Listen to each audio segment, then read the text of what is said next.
నమస్తే అండి, welcome back to my channel. ఈరోజు నేను చెప్పబోయే ఈ టిప్పు మీలో చాలామందికి తెలిసే ఉండొచ్చు. తెలియని వాళ్ళ కోసం చెప్తున్నానండి. మీకు గనక తెలిస్తే చాలా సంతోషం. వీడియోని లైక్ చేసి సపోర్ట్ చేయండి. మొదటిసారి ఈ వీడియోని చూస్తున్న వాళ్ళు మన ఛానల్ని సబ్స్క్రైబ్ చేసుకోండి. ఇక ఈరోజు నేను చెప్పబోయే ఈ టిప్ ఏంటి అంటే, మనం పూజ కోసం అని చెప్పి మార్కెట్ నుండి పూలు తెస్తూ ఉంటాం కదా. ముఖ్యంగా కార్తీక మాసం కాబట్టి అయ్యప్ప మాలలు, శివమాలలు ఎక్కువగా వేస్తూ ఉంటారు. ఈ టైంలో పూజ కోసం అని చెప్పి పూలు కొంటూ ఉంటారు కాబట్టి విపరీతమైన రేట్లు ఉన్నాయండి మార్కెట్లో. సో పూలు తీసుకోవడానికి వెళ్తే కనుక వాళ్ళు చెప్పే రేట్లకి ఠారెత్తిపోతున్నాం.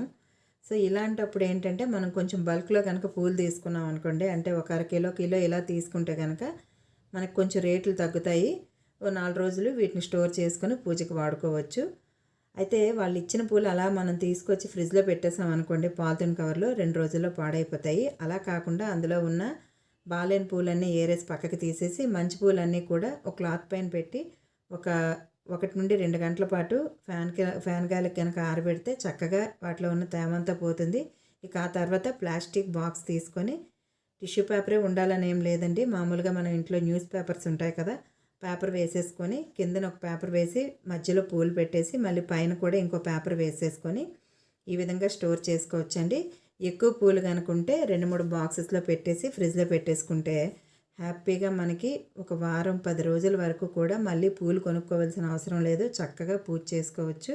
ఈ టిప్ మీలో చాలామందికి తెలుసు. తెలియని వాళ్ళ కోసం చెప్పాను. నచ్చితే మాత్రం లైక్ చేయటం మర్చిపోకండి.